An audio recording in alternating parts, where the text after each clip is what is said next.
Hello guys, તમે thumbnail જોઈને મારો બ્લોગ જોવા આવ્યા એ માટે તમારું ધન્યવાદ। આજના બ્લોગમાં હું તમને બતાવવાનો છું મેલડી માનું મંદિર એટલે કે સુરતમાં આવેલું છે તે એટલે કે ઘણા લોકોએ તમે મંદિર તો નહીં જોયું પણ હું આ બ્લોગમાં તમને છે ને સુરત ગાઈસ તમે છે ને સાચી વાત સાંભળી છે। નેરવાળા મેલડી માનું મંદિર તમને બતાવવાનું છું। ઘણા લોકોએ તમે છે ને નામ સાંભળ્યું છે પણ જોયું નહીં હોય, પણ હું તમને આજના બ્લોગમાં બતાવવાનો છું। તો છેલ્લે સુધી જોજો, તમને ફૂલ મજા આવશે અને દર્શન પણ કરાવી મેલડી માના। પછી તો આપણે ઘરેથી નીકળી ગયા, તમે જોઈ શકો છો। મારે એકલાને નથી જવાનું, મારા પપ્પાને મમ્મીને બધાને મારે કારે મેલડી માના દર્શન કરવા જવાનું છે, કારણ કે મારા હગાનો તાવો છે ને એટલા માટે મારે બધાને કારે છે ને પ્રસાદી લેવા જવાનું છે। સાચું કહું, હું પણ છે ને પહેલી વખત નેરવાળા મેલડી માના દર્શન કરવાનો છું, તમારે પણ દર્શન કરવાના છે। આ બ્લોગમાં પણ તમે કરી લેજો, હું પણ કરી લઈશ। તો હવે મળીએ ડાયરેક્ટ આપણે મેલડી માના મંદિરે।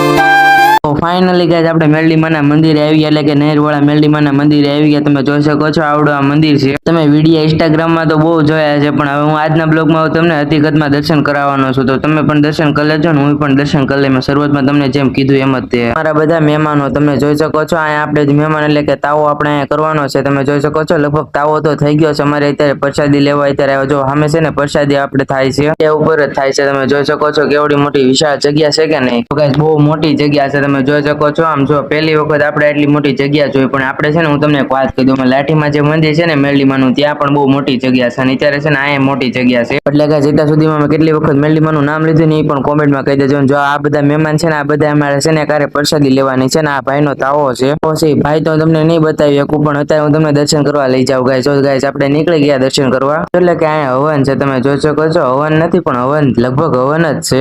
મેલડી માના તમે દર્શન કરી લેજો। જોઈ શકો છો સામે જે ઓલા ભાઈ ઉભા છે ને ઉપર છબી છે ને ત્યાં મેલડી માનો ફોટો છે, ત્યાં તમે દર્શન કરી ને ગાઈસ। ક્યારનો હું તમને કહેતો હતો નેરવાળા મેલડી માનું મંદિર એટલે કે જો આવડું આ મંદિર છે, ચાલો તમને અંદર પણ દર્શન કરાવી દઉં। અને ગાઈસ બીજી એક વાત કહું તમને, મંદિર લગભગ છે ને આખા સુરતમાં લગભગ આનું નામ બોલે છે, નેરવાળા મેલડી માં, નેરવાળા મેલડી માં। ગાઈસ જો આ જે ફોટા તમને બધા દેખાય છે ને એ કેના છે તમને ખબર છે? જ્યારે બાળકનો જન્મ થતો હોય ને ત્યારે છે ને અથવા કોઈ બીજું કાક હોય તે હોય ને એટલે એને જે માનતા પૂરી થઈ ગઈ હોય ને એટલા માટે ફોટો છે ને બધા ફોટા લગાડેલા છે। આ બધા ફોટા છે, એક ફોટો તો નથી, લાટ બધા ફોટા છે। દર્શન પણ કરાવી દઉં। જો કેટલું બધું પબ્લિક છે, પબ્લિક તો છે ને લાટ બધું પબ્લિક છે, એમાં કઈ ઘટે એમ નહીં, પબ્લિક લાટ બધું છે। તો ગાઈસ તમે દર્શન કર્યા કે નથી કર્યા? તમે દર્શન તો લગભગ નહીં કર્યા, ઉતાવળમાં તમને બધું બતાવી દીધું ને એટલા માટે, તો ચાલો તમને દર્શન પણ કરાવી દો પાછો। કલ્યો સુરતમાં નેરવાળા મેલડી માના દર્શન તમે જોઈ શકો છો। સામે જે છે ને તેને આપણે દર્શન કરવાના છે, તમે કરી લીધા ને હવે આપણે પણ કરી લીધા। તો ચાલો આપણે છે ને ગાઈસ હું તમને બતાવવાનો છું આપણે પ્રસાદીમાં શું શું રાખ્યું છે ને, તો ચાલો તમને ફટાફટ બતાવું। ગાઈસ શરૂઆતમાં હું તમને બતાવવાનું છું થાળી। તો ગાઈસ તમને મનમાં એમ થતું હશે ને થાળી હું બતાવે છે એમ, તો ગાઈસ એનું પણ એક કારણ છે। કાંઈ પ્રસાદી આપણે કઈ હાથમાં તો નથી લેવાતી। क्या बात है सर, क्या बात, ये बात है, अरे सर क्या बात है। આ છે ને આપણે પ્રસાદીમાં શાક છે, તમે જોઈ શકો છો। શાક છે ને લગભગ રીંગણા બટેકાનું છે, મેં લગભગ જોયું તો નથી, તો અઠે ગઠે તમને કહી દઉં છું। તો હા ગાઈસ તમે માની લો છે ને રીંગણા બટેકાનું શાક છે, હું પણ માની લઉં। તો સાથે સલાડ છે, તમે જોઈ શકો છો। ઘાટી ઘાટી રગડા જેવી સાઈઝ છે, તમે જોઈ શકો છો કેવી મસ્તીની સાઈઝ છે કે નહીં। ને પછી ઉનાળામાં ઠંડી ઠંડી સાઈઝ।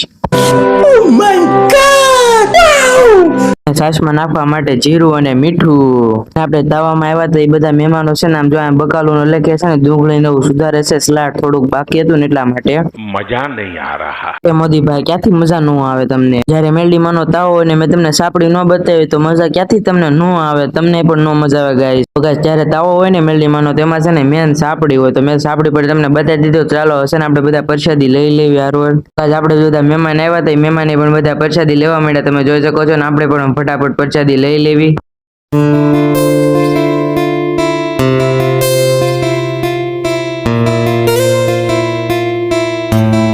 તો ફાઇનલી ગાઈસ આપણે પ્રસાદી લઈ લીધી, તમે જોઈ શકો છો। માપા કાકા ફુવા બધા પ્રસાદી લઈ લીધી, તમે પ્રસાદી પણ તમને બતાવી દીધું થાળીમાં। તો ગાઈસ પ્રસાદીમાં તો છે ને રીંગણા બટેકાનું શાક, છાશ, સલાડ અને મેન આપણી સાપડી, તમે જોઈ શકો। ગાઈસ હવે આપણે પ્રસાદી જમી લેવી, આના સાથે આપણે બ્લોગ ખતમ કરીએ। હમણાં આપણે એક નવા બ્લોગ સાથે, તો મિત્રો સૌને જય શ્રી રામ। આ બ્લોગ તમને સારો લાગ્યો તો આપણી ચેનલને સબસ્ક્રાઇબ કરી નાખજો।